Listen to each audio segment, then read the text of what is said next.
पार्वती जी के भगवान शिव से दो प्रश्न। लक्ष्मी जी किस मनुष्य को धनवान बनाने के लिए मजबूर होती है? मनुष्य के दुखों का अंत कैसे होता है?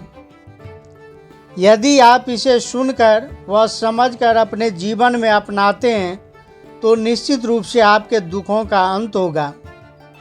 मित्रों, आज की कहानी अत्यंत ही ज्ञानवर्धक व जीवनोपयोगी है।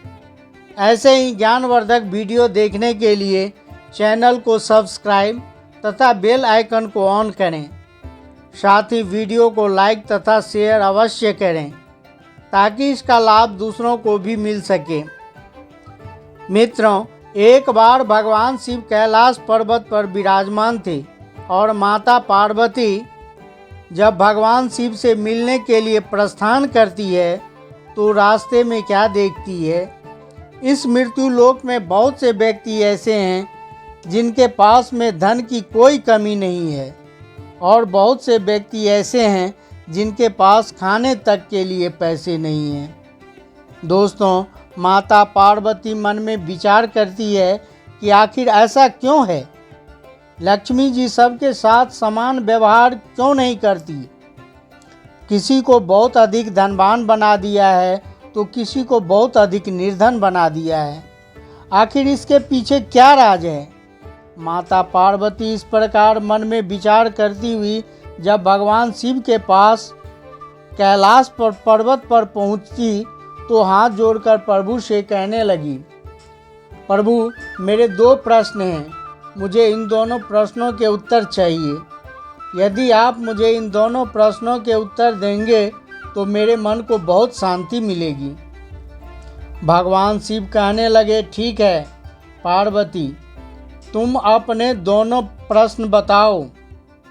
मैं तुम्हारे प्रश्नों के उत्तर तो अवश्य दूंगा और तुम्हें संतुष्ट करने का पूरा प्रयास करूंगा। तब माता पार्वती भगवान शिव से कहने लगी, प्रभु, मेरे दो प्रश्न हैं। नंबर 1, लक्ष्मी जी किस मनुष्य को धनवान बनाने के लिए मजबूर होती है? और नंबर 2, मनुष्य के दुखों का अंत कैसे होता है? दोस्तों, इस प्रकार से माता पार्वती के प्रश्न सुनकर भगवान शिव कहने लगे, पार्वती, अब आप मेरी बात को ध्यान से सुनो। मैं तुम्हें एक कहानी सुनाता हूँ और इस कहानी को सुनने के बाद तुम्हारी हर समस्या का समाधान हो जाएगा। तुम्हारे दोनों प्रश्नों के उत्तर तुम्हें मिल जाएंगे। बस इस कहानी को ध्यान से सुनना और पूरा सुनना। तब भगवान शिव कहते हैं, किसी नगर में एक सेठ जी रहते थे। वे खानदानी रईस थे। उसके पास धन की कोई कमी नहीं थी। धन ऐश्वर्य प्रचुर मात्रा में था, परंतु लक्ष्मी जी का स्वभाव तो चंचल है। एक स्थान पर नहीं रहती, कभी यहाँ पर है तो कभी वहाँ पर है। भगवान शिव कहते हैं, पार्वती, सेठ ने रात को एक स्वप्न देखा और उस स्वप्न में उसने एक सुंदर स्त्री को देखा। वे सुंदर गहने पहनी हुई थी और सेठ जी क्या देखते हैं, बहुत सुंदर स्त्री जो थी वह उसके दरवाजे से होकर बाहर निकल रही थी। तभी सेठ जी उठ गए और उस सुंदर स्त्री के पास में पहुंच गए। वहां जाकर उसके सामने दोनों हाथ जोड़कर पूछने लगे, हे देवी, आप कौन हैं? मेरे घर में आप कब आई और मेरे घर को छोड़कर आप कहाँ जा रही हैं? तब भगवान शिव कहते हैं, पार्वती, वह स्त्री कोई और नहीं, वह साक्षात लक्ष्मी जी थी। वह स्त्री कहने लगी, मैं तुम्हारे घर की लक्ष्मी हूँ। कई पीढ़ियों से मैं यहाँ निवास कर रही हूँ, किंतु अब मेरा समय यहाँ समाप्त हो गया है, इसलिए मैं इस घर को छोड़कर जा रही हूँ। सेठ, मैं तुमसे अत्यंत प्रसन्न हूँ, क्योंकि जितना समय मैं तुम्हारे पास रही तुमने मेरा सम्मान किया। कभी तुमने धन का दुरुपयोग नहीं किया। संतों को घर पर आमंत्रित कर उसकी सेवा किया। गरीबों को भोजन कराया धर्मार्थ कुएं और तालाब बनवाए, गौशाला और प्याऊ बनवाए। तुमने लोक कल्याण के लिए अनेक कार्य किए। तुमने कभी भी लक्ष्मी का दुरुपयोग नहीं किया है। अब जाते समय मैं तुम्हें एक वरदान देना चाहती हूँ। तुम जो भी चाहो मुझसे वरदान मांग सकते हो। मैं तुम्हें वही वरदान दूंगी जो तुम मुझसे मांगोगे, क्योंकि मैं तुम्हारे व्यवहार से बहुत प्रसन्न हूँ।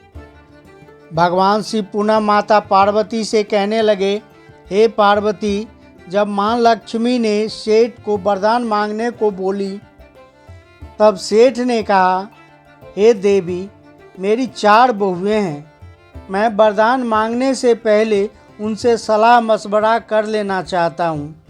उसके बाद मैं आपसे वरदान मांगूंगा। इसलिए हे प्रभु, मुझे कल तक का समय दीजिए। कल आप फिर से आकर हमसे पूछना। मैं आपको सारी बात बताऊंगा और मैं वरदान भी मांग लूँगा। तब भगवान शिव कहते हैं, पार्वती, इस प्रकार लक्ष्मी जी ने सेठ की बात को स्वीकार किया और कहा, ठीक है, कल तक का वक्त मैं तुम्हें देती हूँ। कल इसी समय फिर मिलूंगी। जब तक तुम अपनी 4 बहुओं से पूछ लो कि तुम्हें वरदान में क्या मांगना है। और इतना कहकर लक्ष्मी जी अंतर ध्यान हो गई। उसके बाद सेठ अपने आंगन में बैठकर अपने 4 बहुओं को बुलाता है और 4 बहुओं से कहता है कि रात में मेरे सपने में लक्ष्मी जी आई थी। वह कह रही थी कि मेरा समय अब इस घर में पूरा हो गया है। मैं अब तुम्हारे घर को छोड़कर जा रही हूँ। मैं तुमसे बहुत प्रसन्न हूँ, क्योंकि तुमने मेरा हमेशा सम्मान किया है। तुमने हमेशा धर्म का काम किया है। इसलिए तुम जो भी चाहो वरदान मांग लो। तो मैंने लक्ष्मी जी से कहा, हे देवी, मेरी 4 बहुएं हैं। मैं अपने 4 बहुओं से पूछकर फिर मैं आपको बताऊंगा कि मुझे वरदान में क्या चाहिए। अब तुम चारों मेरे सामने हो। तुम सोचकर बताओ कि लक्ष्मी जी घर से जाने वाली है। अब मैं उनसे क्या वरदान मांगूं? तब भगवान शिव कहते हैं, पार्वती, जब सेठ की 4 बहुओं ने सुनी कि लक्ष्मी जी घर से जाने वाली है और उनसे वरदान मांगना है, तो पहली बहू ने कहा कि आप अन्न के गोदाम भरवा लो। कभी अन्न कम पड़ गया तो हम उसी अन्न का उपयोग कर जीवित रह पाएंगे। तब तक दूसरी बहू कहने लगी, अरे अन्न नहीं, सोने चांदी से तिजोरी भरवा लो। अन्न तो लंबे समय तक नहीं टिक पाएगा, लेकिन सोने चांदी तो लंबे समय तक सुरक्षित रह जाएगा और सोने चांदी से हम अन्न भी खरीद सकते हैं। तीसरी बहू ने दोनों बहुओं की हाँ में हाँ मिला दी। उसके बाद नंबर आया चौथी बहू का। तब सेठ ने कहा, तुम चुप क्यों हो? तुम भी अपनी राय दो। छोटी बहू धार्मिक प्रवृत्ति की थी, बचपन से ही सत्संग में जाया करती थी। उसने कहा, लक्ष्मी जी को जाना है तो वह जाएगी, उन्हें कोई रोक नहीं सकता। लेकिन एक बात ध्यान रखना, हम उनसे जो भी वस्तुएं मांगेंगे वह हमें मिल तो जाएगी, वह भी सदा नहीं रहे टिकेगी, क्योंकि लक्ष्मी जी के जाने के बाद उन वस्तुओं का एक दिन अंत हो जाएगा। यदि रुपये, पैसे, सोने चांदी के ढेर मांगेंगे तो वह भी हमें मिल जाएंगे, लेकिन उससे क्या होगा? हमारे आने वाली पीढ़ी के बच्चे अहंकार और आलस में अपने जीवन को बिगाड़ लेंगे। अब आप एक काम करो, मैं ये चाहती हूँ कि आप लक्ष्मी जी से कहना कि वे जाना चाहती हैं तो अवश्य जाएं, किंतु हमें ये वरदान देकर जाएं कि हमारे घर में साधु संतों की सेवा पूजा सदा होती रहे, हमारे परिवार के सदस्यों में आपसी प्रेम बना रहे, क्योंकि परिवार में प्रेम होगा तो विपत्ति के दिन भी आसानी से कट जाएंगे। दोस्तों, भगवान शिव कहते हैं, पार्वती इस प्रकार से चौथी बहू की जो बात थी सेठ की समझ में आ गई और सेठ वहाँ से जाकर फिर से अपने कमरे में बैठ गया। फिर माता लक्ष्मी ने दर्शन दिए और कहा, सेठ बताओ, क्या तुमने अपने चारों बहुओं से परामर्श किया? यदि परामर्श किया तो बताओ तुझे क्या वरदान दूं? तुम कौन सा वरदान मांगना चाहते हो? माँ लक्ष्मी की बात सुनकर सेठ जी कहने लगा, हे देवी, आपको जाना है तो आप प्रसन्नतापूर्वक जाइए, परंतु मुझे एक वरदान अवश्य दीजिए। मेरे घर में भगवान की कथा तथा साधु संतों की सेवा होती रहे तथा परिवार के सदस्यों में आपसी प्रेम बना रहे। घर में हमेशा सुख शांति और खुशी का वातावरण बना रहे। भगवान शिव कहते हैं, हे पार्वती, अब तुम्हारे प्रश्नों का उत्तर तुम्हें मिलने वाला है। तुम्हारा प्रश्न था कि लक्ष्मी जी किस मनुष्य को धनवान बनाने के लिए मजबूर हो जाती है और मनुष्य के दुखों का अंत कैसे होता है, तो ध्यान से समझना। जब सेठ ने कहा, मेरे घर में कथा होती रहे, संतों की सेवा होती रहे, परिवार के सदस्यों में परस्पर प्रेम बना रहे, खुशी का माहौल बना रहे, कभी लड़ाई झगड़ा न हो, तो ये सब सुनकर लक्ष्मी जी एकदम से चौंक गई और बोली, सेठ, तुमने मुझसे ये क्या मांग लिया?